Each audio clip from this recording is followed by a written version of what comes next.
Hello students, कैसे हैं आप सभी। मैं आप सभी का मैग्नेट ब्रेन्स हिंदी मीडियम में दिल से स्वागत करती हूँ। साथ ही आशा भी करती हूँ बेटा कि आप सभी जहाँ भी होंगे स्वस्थ होंगे, मस्त होंगे और प्रकृति के सानिध्य में होंगे, प्रकृति के निकट होंगे, प्रकृति का महत्व समझ रहे होंगे, किसी प्रकार से प्रकृति को नुकसान पहुंचाने के बारे में विचारों को आने भी नहीं दे रहे होंगे। साथ ही साथ प्रकृति की रक्षा, सुरक्षा और जहां कहीं भी आपको दिखता है कि किस तरह से हम अपनी प्रकृति को सहेज कर रखें, तो वो भी आपके मस्तिष्क में अवश्य चल रहा होगा। कैसे? क्योंकि भाई हमने अपनी पाठ्य पुस्तक किसलय भाग 3 का 14वां पाठ शुरू कर दिया है। नाम है पीपल। लिखा है गोपाल सिंह नेपाली जी ने और ये कविता है छायावाद की। छायावाद किसे कहते हैं, इससे भी आप भली भांति परिचित हो चुके होंगे कि जब किसी रचना में प्रकृति का चित्रण किया जाता है, प्रकृति के सौंदर्य का वर्णन किया जाता है, उसे छायावाद कहते हैं। छायावाद के 4 आधार स्तंभ हैं। पंत प्रसाद वर्मा निराला, इसका भी हम प्रीवियस वीडियो में विस्तार पूर्वक वर्णन कर चुके हैं। तो मैग्नेट ब्रेन्स पर आपको बने रहना है, जो 100% फ्री ऑनलाइन एजुकेशन देता है। ना केवल हिंदी बल्कि सभी विषय की ऑनलाइन शिक्षा आपको मिलती है एकदम फ्री। किसी भी तरह से कितना भी हम ये नहीं कहेंगे कि भाई अब तो आप पेड सब्सक्रिप्शन ले लीजिए, उसके बाद आप वीडियो देख पाएंगे, ऐसा कुछ नहीं है। 24/7 आप जब चाहे जब वीडियो देख सकते हैं और बेस्ट ऑनलाइन एजुकेशन प्राप्त कर सकते हैं। इसलिए आप अपने फ्रेंड्स को लिंक शेयर कीजिए और बने रहिए हमारे साथ। चलते हैं पार्ट 14 के कंप्लीट चैप्टर रिवीजन की ओर, जिसके अंतर्गत हम सबसे पहले देखेंगे कवि परिचय। गोपाल सिंह नेपाली जी के जीवन से संबंधित कुछ खास बातों को जानेंगे और साथ ही साथ ये भी जानेंगे कि उनकी रचनाएं किस प्रकार की होती थी, जन्म कहाँ हुआ और वे किस तरह का लेखन करते हैं। क्या सिर्फ कविताएं लिखते हैं या कहानियां या और भी कुछ गद्य पद्य भी लिखते हैं, ये सब हम जानेंगे। तो नाम क्या है? गोपाल सिंह नेपाली। ठीक है, क्या लगता है आपको कहाँ जन्म हुआ होगा? नेपाल में? नहीं, अब देखो आपको समझ में आ जाएगा।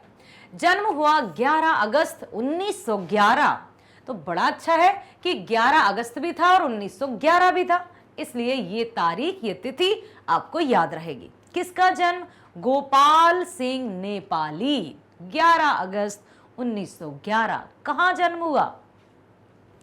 बेतिया, पश्चिमी चंपारण, बिहार। क्या आप में से कोई बेतिया का है? बिहार की ही तो बात की जा रही है। या आपने बेतिया या पश्चिम चंपारण का नाम तो अवश्य ही सुना होगा। कहाँ है, कैसा स्थान है, उसके बारे में भी बताइएगा।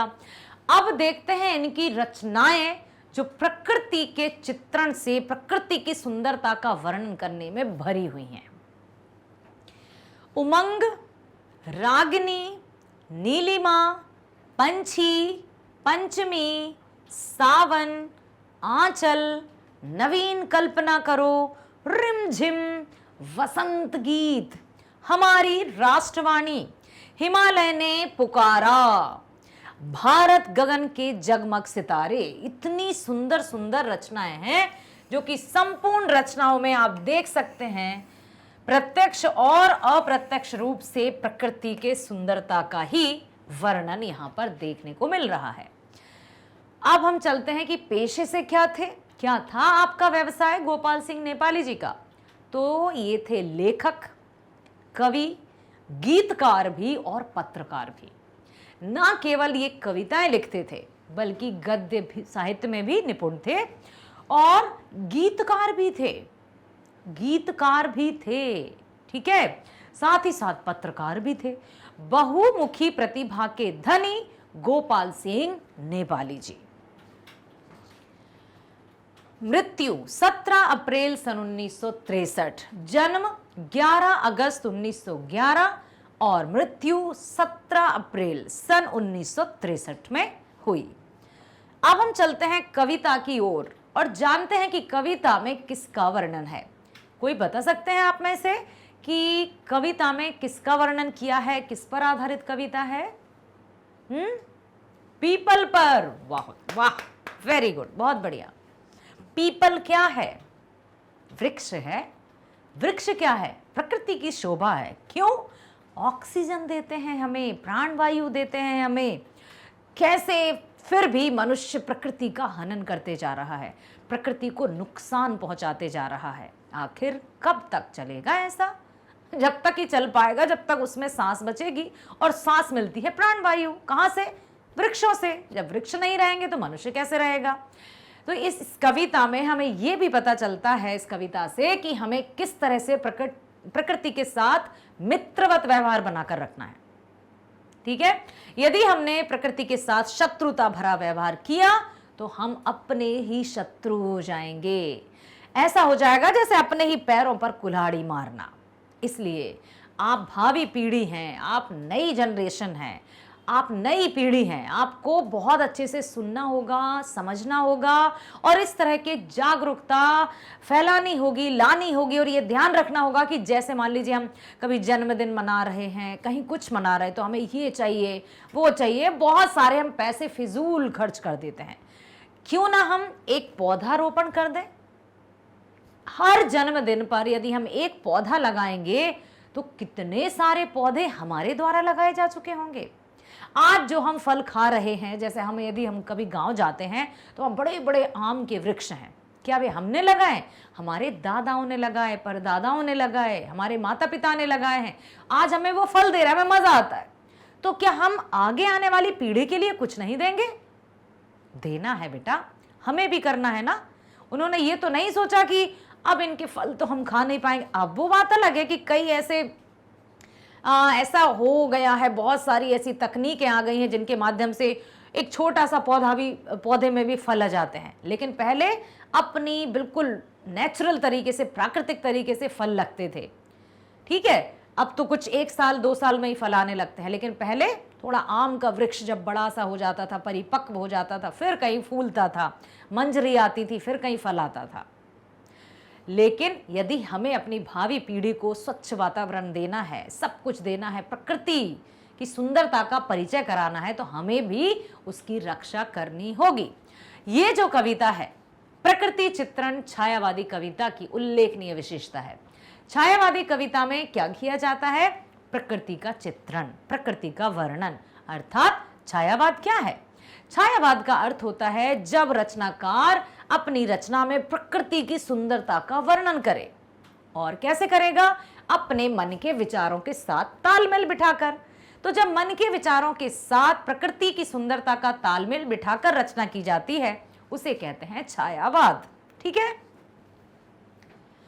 यह कविता प्रकृति के विविध रूपों से हमारा आत्मीय परिचय कराती है। आत्मीय परिचय मीन्स आत्मा से आत्मा का परिचय। जब हम किसी से आत्मीय रूप से परिचित हो जाते हैं तो वो व्यक्ति हमसे कितने भी दूरी पर क्यों ना रहे, हमारे मन के पास रहता है वो। और कुछ जिनसे हमारा आत्मीयता का या आत्मीयता का भाव नहीं होता, वे कितने भी निकट रहे, हम उनसे दूर रहते हैं। तो यदि हम प्रकृति के साथ आत्मीयता का वर्ताव करेंगे, ठीक है, तो हम प्रकृति के साथ मित्रवत व्यवहार करेंगे। जो हमें अच्छा लगता है, क्या हम उसको नुकसान पहुंचाते हैं?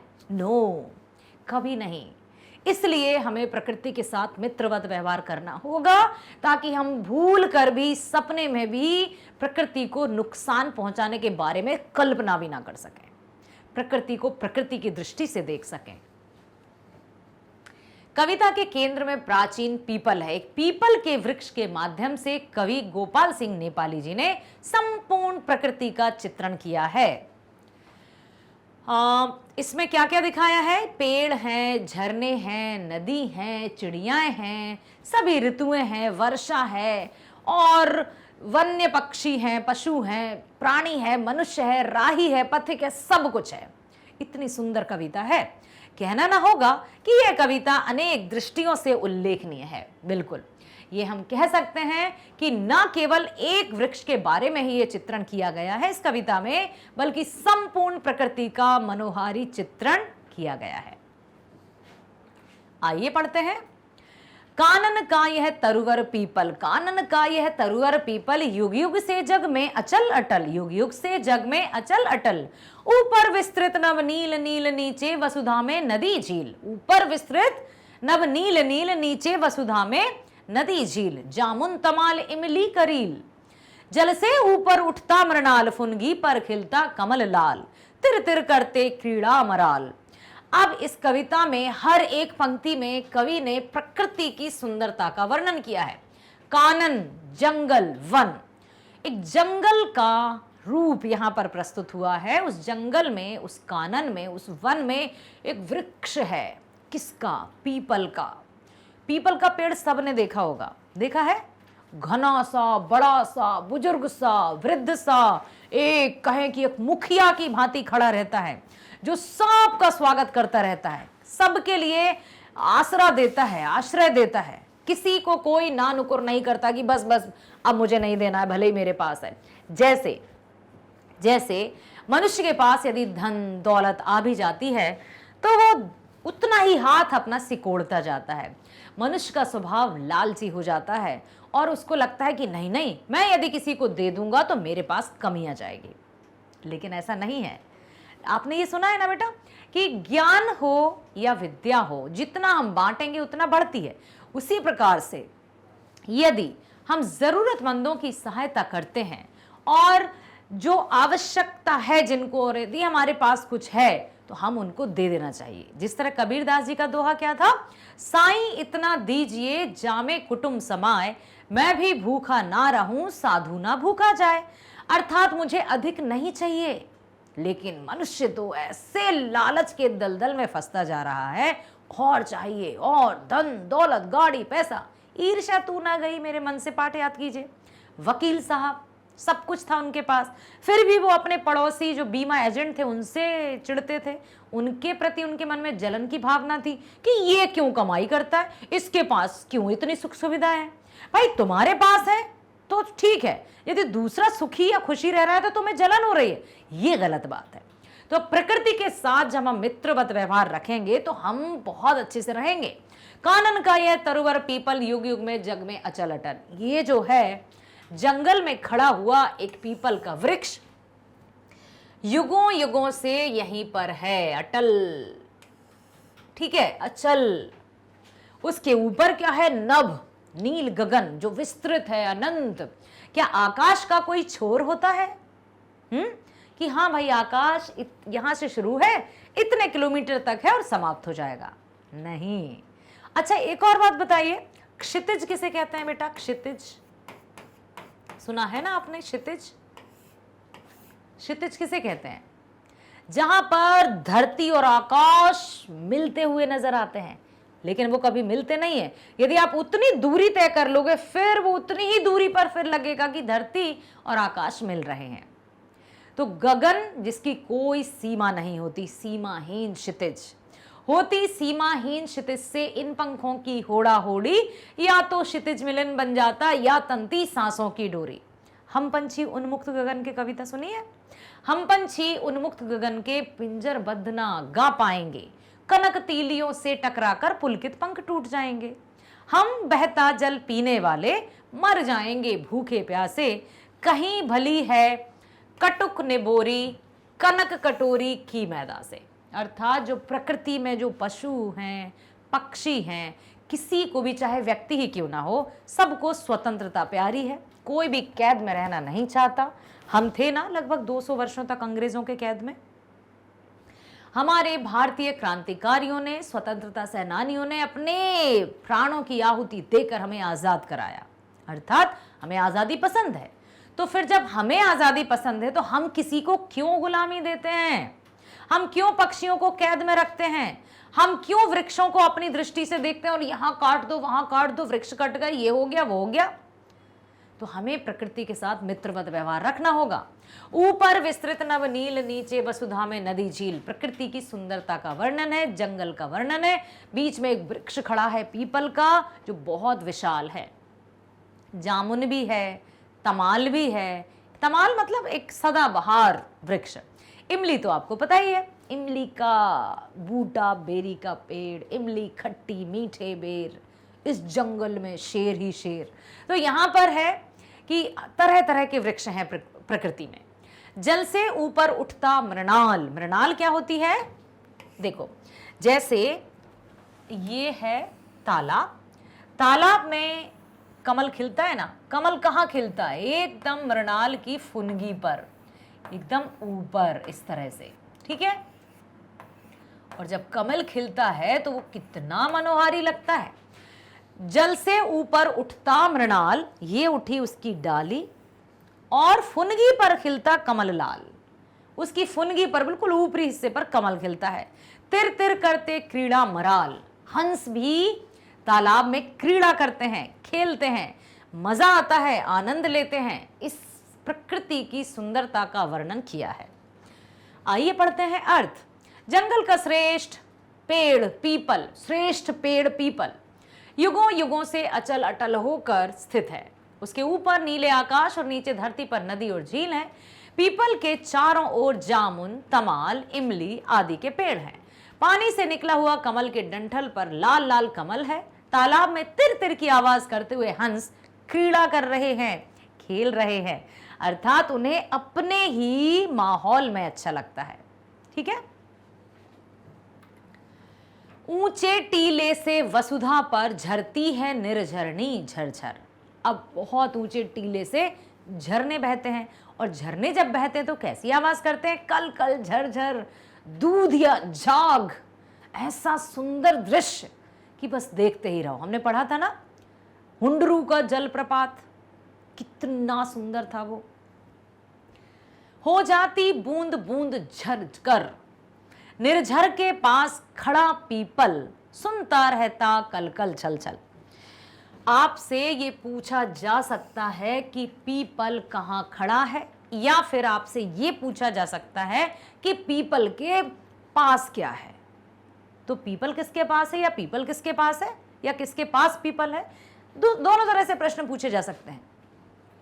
निर्झर के पास खड़ा पीपल, सुनता रहता कल कल छल छल। तो कहां है पीपल का पेड़? निर्झर के पास, जहां पर झरना बह रहा है वहीं पीपल का पेड़ है। पल्लव हिलते ढल ढल ढल ढल। अब जब ठंडी ठंडी मंद मंद हवा चलती है तो पीपल के पत्ते हिलते हैं। पीपल के पत्ते गोल गोल कुछ कहते रहते डोल डोल। आपस में पीपल के पत्तों की खरखराहट सरसराहट जब पानी और गिर रहा हो ना, तब आप सुनो। जैसे हम गांव जाते हैं तो बिल्कुल घर के पीछे ही बहुत बड़ा पीपल का पेड़ है। हवा जब चलती है तो अलग तरह से उसकी आवाज आती है। बिल्कुल मैं महसूस कर सकती हूं कि यहां पर जो लिखा है वो वास्तव में ऐसा ही होता है। ठीक है। पल्लव हिलते ढल ढल ढल ढल, पीपल के पत्ते गोल गोल कुछ कहते रहते डोल डोल। हिलकर डोलकर कुछ कहते हैं वो। जब जब आता पंछी तरु पर, तब तब आता पंछी उड़कर। जब जब खाता फल चुन चुन कर। तो अब उड़ते हैं पंछी, चले जाते हैं, फिर शाम को फिर लौट आते हैं और फल खाते हैं और आनंद उठाते हैं। ठीक है। चलो और देखते हैं। ऊंचे पहाड़ के टीले से धरती पर झरना झरझर की आवाज कर गिर रहा है। साथ ही साथ वही झरना झरकर पानी का रूप ले लेता है। झरने के पास खड़ा पीपल झरना का कल कल छल छल की आवाज सुन रहा है। प्रकृति का एक साक्षात्कार, या यूं कहें कि जीवंत उदाहरण यहां पर कवि ने प्रस्तुत किया है। पीपल के पत्ते ढल ढल की आवाज करके गिर रहे हैं। गोल गोल पीपल का पत्ता डोल डोल कर मानो कुछ कह रहा है। पक्षी पेड़ पर आते हैं, फल चुन चुन कर खाते हैं। अब देखो, पड़ती जब पावस की फुहार, बजते जब पंछी के सितार। जब बरसात होती है, जब वर्षा ऋतु आती है, रिमझिम रिमझिम रिमझिम फुहार गिरती है। क्या आपने पहली वर्षा का आनंद लिया है? जब पहली, अब आप सोच रहे हो कि पहली बरसात कब होती है? आजकल तो हर कभी बरसात होती है। ये भी सही है, बिल्कुल।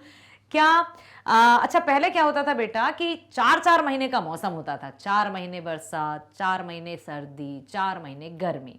4 एकम 4, 4 दूनी 8, 4 तिया 12, हो गए 12 महीने।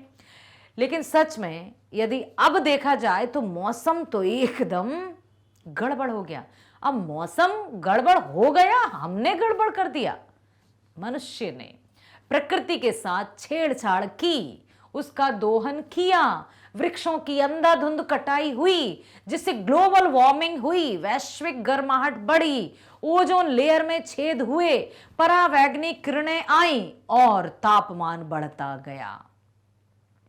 तापमान बढ़ा, जब कहते हैं ना अधिक गर्मी होगी तो बरसात होगी।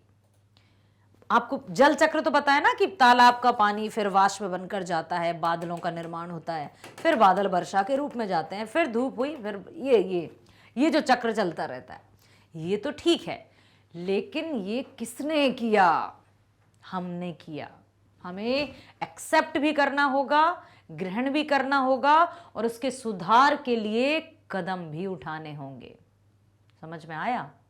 ये नहीं कि अब हम क्या कर सकते हैं, हम कैसे कुछ कर सकते हैं, जो हुआ सो हुआ। पड़ती जब पावस की फुहार, बजते जब पंछी के सितार, बहने लगती शीतल बयार। जब ठंडी ठंडी हवा चलने लगती है, जब पक्षी कलरव करने लगते हैं, तब इतना सुंदर लगता है पीपल का पेड़ कि वो आपस में बातें कर रहे हों। तब कोमल पल्लव हिलडुल गाते, सर सर मर मर मंजुल। आपस में गुनगुना रहे हों, आपस में चर्चा कर रहे हों, आपस में धीरे धीरे फुसफुसाहट नहीं करते कि जो हमारा पक्का वाला दोस्त रहता है, बेस्ट फ्रेंड रहता है, हम उससे कुछ अच्छी अच्छी बातें करते हैं हमारी। लख लख सुन सुन वहवल बुलबुल, बुलबुल गाती रहती चहचह, सरिता गाती रहती बह बह। अब बुलबुल भी गाती है। अब प्रश्न पूछा जा सकता है कि बुलबुल कब गाती है? जब बरसात का मौसम शुरू होता है, फुहार रिमझिम गिरती है, तो बुलबुल अपने गीत गाना शुरू कर देती है। सरिता भी गाती है। सरिता नदी, पत्ते हिलते रहते रह, जितने भी हैं इसमें कोटर, सब पंछी गिलहरियों के घर।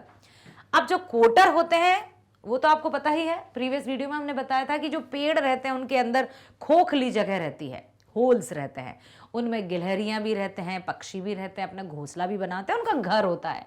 बारिश हुई, जल्दी से अपने घरों में दुबक जाते हैं। दिन में वो कहीं भी घूमने जाएं, अपने दाना चुगने जाएं, और जब शाम को वो लौटते हैं तो अपने अपने घरों में, अपने अपने कोटरों में छुप जाते हैं और सो जाते हैं। ठीक है,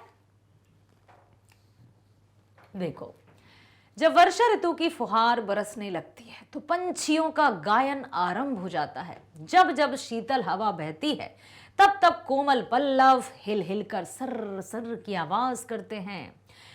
बुलबुल भी पल्लव को गाते देख चहचहाने लगती है। जो बुलबुल है वो भी गाना गाने लगती है। जैसे ही वर्षा ऋतु आती है, बुलबुल गाने लगती है, नदियां बहकर गाती हैं, पीपल के पत्ते हिलते हैं, और हर जगह जैसे सब कुछ, जो पक्षी और गिलहरी हैं वो भी अपने अपने कोटरों में आनंद लेते हैं और फल खाने लगते हैं। बीज फल मतलब जो भी कुछ है, जो हम लोग नहीं कि भाई रात्रि भोजन किया जाए, वो सब इकट्ठे होकर साथ में बैठकर खाते हैं।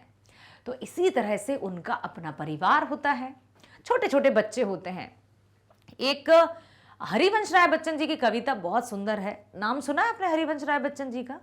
महानायक अमिताभ बच्चन जी के पिताजी, प्रसिद्ध कवि हरिवंश राय बच्चन जी, जिन्होंने आत्म परिचय कविता थी, उसमें लिखा था कि मैं किसके लिए थक हार कर जल्दी जल्दी घर वापस जाऊं। जैसे कोई राही है, पथिक है, जो चल रहा है या दिन में अपने काम करने के लिए निकला और शाम को वो जल्दी जल्दी घर लौटता है क्योंकि उसका कोई इंतजार कर रहा है, घर परिवार है, बच्चे हैं, पत्नी है, सब है, तो कितना भी थका हुआ हो वो चंचलता उसके कदमों में आ जाती है और वो तेज तेज अपने घर की ओर जाने लगता है।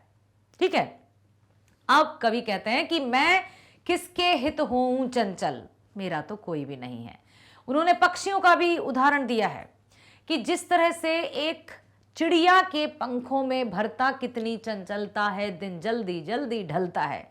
छोटे छोटे जो बच्चे हैं, बच्चे नीड़ों से झांक रहे होंगे, प्रत्याशा में होंगे कि अब उनकी माँ आती होगी, उनके लिए दाना लाती होगी, तो वो नीड़ मतलब घोंसले से झांकते हैं कि कब हमारी माँ हमारे लिए दाना लेकर आएगी।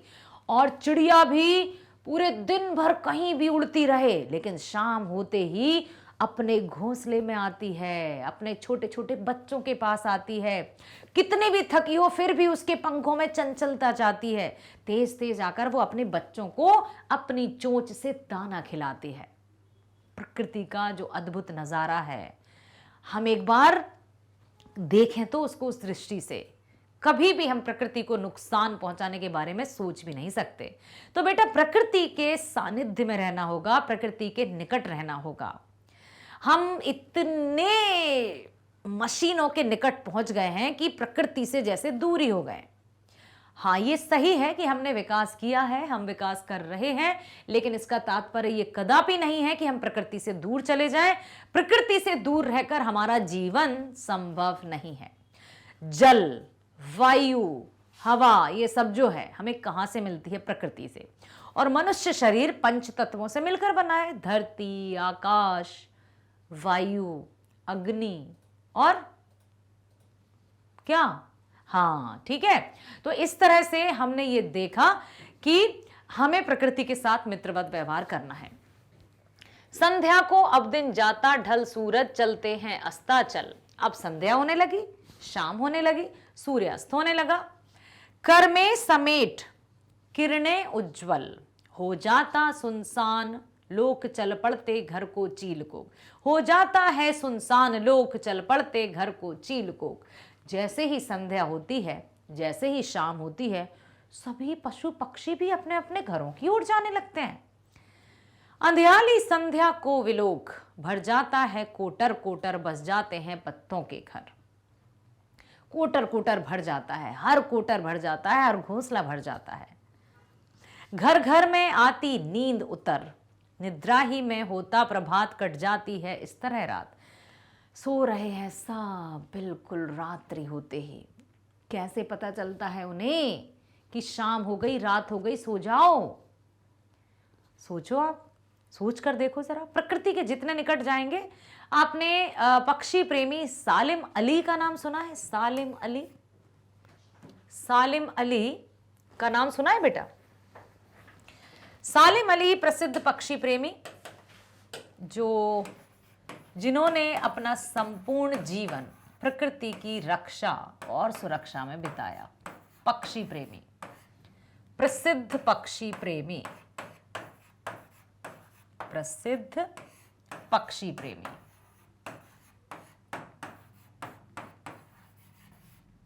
ठीक है। संध्या को अब दिन जाता ढल, सूरज चलते हैं अस्ताचल कर में समेट किरणें उज्जवल। हो जाता है सुनसान लोक चल पड़ते घर को चील कोक। सभी पक्षी अंधियाली संध्या को विलोक, भर जाता है कोटर कोटर बस जाते हैं पत्तों के घर। घर घर में आती नींद उतर, निद्रा में ही होता प्रभात कट जाती है इस तरह रात। फिर वही बात रे वही बात, इस वसुधा का है वन्य प्रांत। फिर वही बात, फिर सुबह हुई, फिर वही बात। ठीक है दूर अलग एकांत शांत, कौन है खड़े जहां पर शाल बांस चौपाए चरते नरम घास। निर्झर सरिता के आसपास, रजनी भर रो रो कर चकोर कर देता है रे रोज भोर। नाचा करते हैं जहां मोर, है वहां वल्लरी का बंधन। बंधन क्या, वह तो आलिंगन। अब जो बेले हैं, जो लताएं हैं, वो भी लिपटी हुई हैं, लेकिन क्या ये बंधन है? अरे ये बंधन नहीं, ये तो आलिंगन है, सुकून है, चैन है, खुशी है। आलिंगन भी चिर आलिंगन, चिर आलिंगन, हमेशा के लिए एक दूसरे का हो जाना। बुझती पथिकों की जहां प्यास, निद्रा लग जाती अनायास। पथिक राहगीर जो आकर देखते हैं बड़ी अच्छी गहरी ठंडी छाया है, चलो बैठ जाते हैं, और जैसे ही बैठते हैं उन्हें नींद आ जाती है और बहुत अच्छा लगता है वहीं सदा इसका निवास। जब शाम होती है, सूरज अस्ताचल की ओर किरणें समेट कर चली जाती है, सारा संसार सूना दिखाई पड़ता है। अंधेरी संध्या को देख पक्षी अपने घोंसलों में आते हैं, लोग सोने लगते हैं, नींद में लोग रात बिता देते हैं। फिर से प्रभात होता है, पूर्व दिन की भांति फिर सभी पेड़ पौधे दिखाई पड़ते हैं। चकोर रात रो रो कर बिताती है और दिन में मयूर नाचते हैं। प्रकृति की शोभा अत्यंत मनोहारी है। लताएं एक दूसरे से आलिंगन कर रही हैं। उनका यह आलिंगन चिर आलिंगन है। पीपल के पेड़ के नीचे जब पथिक आते हैं तो अनायास उन्हें नींद भी आने लगती है। इतना मनोहारी वर्णन। अब हम चलते हैं इसी के प्रश्नों की ओर, लेकिन अभी थोड़ी सी देखो, धरती, ठीक है, पृथ्वी, आकाश और जल और वायु और अग्नि, ये क्या है बेटा? 1 2 3 4 5, ये क्या है? पंच तत्व है। ये पंच तत्व,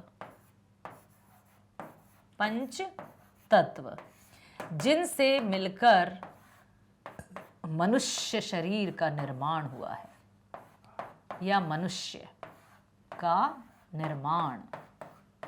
एक बहुत पहले एक सीरियल आता था शक्तिमान, जिसमें बहुत सुंदर तरीके से बताया जाता था ये आत्मशक्ति है, दुनिया बदल सकती है, फूलों में खिल सकती है, होता है जब आदमी को अपना ज्ञान कहलाता है वो शक्तिमान। यदि हम अपनी शक्तियों को पहचान लें तो हम कभी भी हारेंगे नहीं। विपरीत परिस्थितियां आए, कितनी भी मुश्किल आए, लेकिन यदि हमने अपनी शक्तियों को जान लिया तो हम कभी भी हार नहीं मानेंगे। हम सच में शक्तिमान हैं। जिसका निर्माण, हमारा निर्माण किससे हुआ है? धरती से। धरती में जन्म हुआ। क्या हम बिना धरती के हमारा जीवन संभव है? नहीं। आकाश, क्या बिना आकाश के हमारा जीवन संभव है? नहीं। क्या जल, वायु और अग्नि के बिना हमारा जीना संभव है? बिल्कुल नहीं। धरती का सा सहनशील होना है हमें, आकाश की तरह असीमित होना है हमें, जल की तरह शीतल होना है, वायु की तरह बिल्कुल अपने मन को सुकून से लहराते रहना है, अग्नि की तरह तेज होना है। तो हमारा जो शरीर है वो पंच तत्वों से मिलकर बना है, और इन्हीं की हमने बात की थी अभी, इसलिए मुझे अभी याद आया तो मैंने सोचा लिख दूं, आपको पता होगा और कभी भूलना भी मत। पीपल के पेड़ हमारे लिए किस प्रकार उपयोगी हैं? तो पीपल का पेड़ हमारे लिए सदैव उपयोगी है, हमें शीतल छाया प्रदान करते हैं। पीपल का पेड़ प्राणियों के लिए प्राण वायु छोड़ता है, और हमारे द्वारा छोड़ा गया दूषित वायु कौन सी होती है? Carbon dioxide, CO2। CO2 कहते हैं ना, दूषित CO2, और जो ऑक्सीजन है O2 है। इसको ग्रहण करते हैं और ऑक्सीजन हमें देते हैं, जो प्राणवायु है। कैसा वातावरण मिलने पर बुलबुल पंछी गाने लगते हैं? तो बुलबुल पंछी कब गाते हैं? जब वर्षा ऋतु आती है। बरसात का मौसम आते ही बुलबुल पंछी गाने लगते हैं।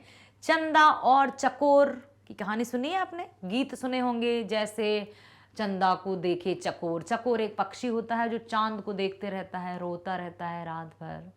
सुबह हो जाती है, फिर मोर नाचने लगता है। तो जंगल की या जो वन की जो शोभा है, उसकी सुंदरता का मनोहारी वर्णन किया गया है। ठीक है। तो जब वर्षा ऋतु आती है, शीतल हवा का झोंका आता है, तब बुलबुल पक्षी गाने लगता है। वन्य प्रांत के सौंदर्य का वर्णन कीजिए। तो वन्य प्रांत का सौंदर्य दर्शनीय होता है। दर्शनीय मतलब देखने योग्य होता है। विविध प्रकार के पेड़, लताएं, झरने, झील, नदियां, ये इन सभी से प्रकृति की शोभा बढ़ती है। वन्य पशु, पक्षी, इन सब से प्रकृति की शोभा बढ़ती है। लेकिन यदि हमने अपने कदमों को नहीं रोका, हम क्या करते हैं? यहाँ के जंगल काट दो, यहाँ पर ये होटल का निर्माण होना चाहिए, यहाँ के जंगल काट दो, यहाँ का ये पुल का निर्माण होना चाहिए, ये फैक्ट्री बननी चाहिए। और फिर हम कहते हैं अरे पता है आज हमारे घर में जंगली जानवर आने वाले हैं, या कबूतर हमारे घरों में घर बना रहे हैं, घोंसले बना रहे हैं। भाई कबूतर आपके घरों में नहीं आए हैं, आप उनके घरों को मिटाकर अपना घर बसा रहे हैं। तो हमें प्रकृति के साथ रहना होगा, प्रकृति के सानिध्य में रहना होगा। वन्य प्रांत का सौंदर्य दर्शनीय होता है। विविध प्रकार के पेड़, लताएं, झरने, झील, नदियों से वन की शोभा अत्यंत मनोहारी होती है। चिड़ियों का कलरव, मोर का नाचना, हंस की क्रीड़ा, ये सभी जंगल की शोभा बढ़ाते हैं। अब है किस तरह से पंक्तियों का भावार्थ लिखेंगे, और यदि बेटा हमें लिखना हो इनका संदर्भ, तो संदर्भ कैसे लिखेंगे हम? संदर्भ किसे कहते हैं कि कहां से ली गई है। तो ये पंक्तियां पाठ्य पुस्तक किसलय भाग 3 की कविता पीपल, कवि गोपाल सिंह नेपाली।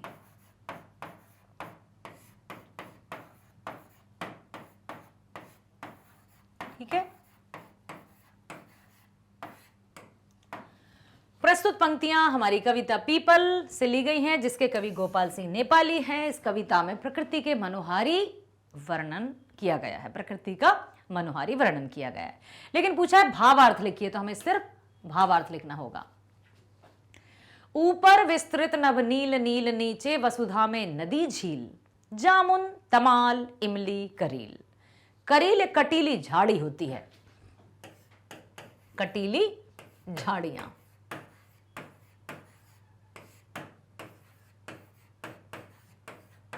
ठीक है,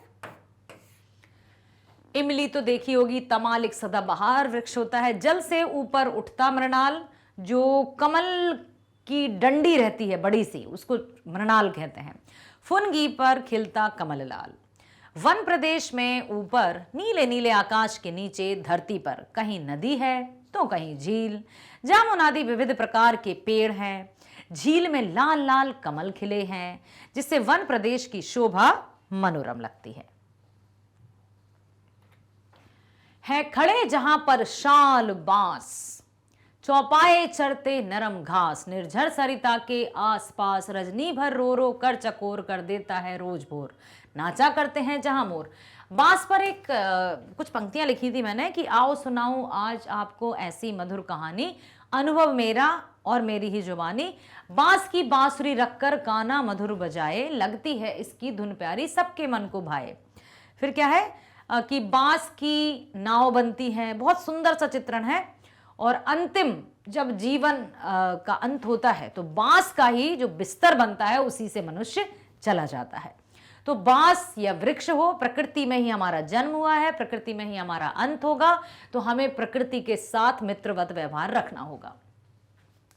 वन प्रदेश में जहां ऊंचे ऊंचे शाल और बांस के पेड़ हैं, वहां वहां चौपाया जानवर चरते दिखते हैं। वन प्रदेश में नदी और झरने भी हैं। रात में चकोर की आवाज और दिन में मोर भी नाचने लगते हैं। और जब दिन में, रात में चकोर की आवाज, रोती है वो, तड़पती है वो, चंदा को चाहती है वो, चंदा को मांगती है वो, और वो ये सोचती है कि जैसे ही सुबह होती है चांद गायब, तो उसका रोना भी बंद हो जाता है और सुबह होते ही मोर नाचने लगते हैं। इतना सुंदर वर्णन। पाठ में आए योजक चिन्ह वाले शब्दों को लिखिए, जैसे नील नील। तो यहां पर मैं आपको बता दूं कि योजक चिन्ह जो है आपने पहले भी सुना होगा। ठीक है, योजक चिन्ह इस तरह का योजक चिन्ह होता है जो दो, जैसे यदि हम बात करें समास में, द्वंद्व समास के बीच में योजक चिन्ह रहता है, जैसे माता पिता, आना जाना, खाना पीना, हंसना रोना। ठीक है, और भाई बहन, दाल चावल, सब्जी रोटी। जहां पर भाई बहन, पति पत्नी, तो जहां पर जोड़ा, पेयर की बात होती है, वहां पर योजक चिन्ह होता है। यहां पर दिए हैं कुछ, जैसे कविता में आए हैं, युग युग, नील नील, बूंद बूंद, कल कल, छल छल, ढल ढल ढल ढल, गोल गोल, डोल डोल, जब जब, चुन चुन कर, हिल डुल, लख लख, सुन सुन, चह चह, बह बह, रह रह, कोटर कोटर, आस पास, चिर आलिंगन। यदि हम बात करें जैसे माता पिता, और भी कई शब्द हैं, ये तो हुए कविता के, लेकिन माता पिता के बीच में लगता है सुबह शाम। अब आपको समझ में आया? सुबह शाम, दिन रात, दिन रात। तो ये जो हैं योजक चिन्ह हैं और ये हैं हमारे द्वंद्व समास के उदाहरण। द्वंद्व समास क्या होता है? हमने पिछले पार्ट में समास आया था ना, प्रश्न समास से संबंधित, तो जिसमें हमने देखा था कि जो दोनों पद प्रधान होते हैं, जिसमें कोई एक छोटा या बड़ा नहीं होता, दोनों पदों की प्रधानता, ना कोई छोटा ना कोई बड़ा, वो होता है द्वंद्व समास। तो द्वंद्व समास में योजक चिन्ह होता है, इसलिए मैंने ये आपको बताया। ठीक है, बहुत बढ़िया। आशा करती हूं ध्यानपूर्वक सुन लिया है, समझ लिया है। तो मेरे प्यारे बच्चों, इसी तरह से हर एक पार्ट के 4 वीडियोस आपके सामने आते हैं, जिसमें पहला होता है कविता का सार या व्याख्या, कवि परिचय, लेखक परिचय, साथ ही साथ प्रश्न उत्तर वाला वीडियो, मल्टीपल चॉइस क्वेश्चंस वाला वीडियो और कंप्लीट चैप्टर रिवीजन। हर एक वीडियो को ध्यान से देखिए, आपको जब देखना है, जैसे देखना है, जितनी बार देखना है देखिए, ताकि परीक्षाओं के समय किसी भी प्रकार का डर या घबराहट ना हो। और भी आप बताइए आपको और क्या पढ़ना है और आप क्या पढ़ना चाहते हैं, कमेंट करके जरूर बताइएगा। जैसा कि मैंने कहा कि मैग्नेट ब्रेन से 100% फ्री ऑनलाइन बेस्ट एजुकेशन, तो अपने फ्रेंड्स को लिंक शेयर कीजिए ताकि वे भी बहुत अच्छे से शिक्षा प्राप्त कर सके। मिलते हैं नेक्स्ट वीडियो में। स्वस्थ रहिए, खुश रहिए, bye bye, thank you so much.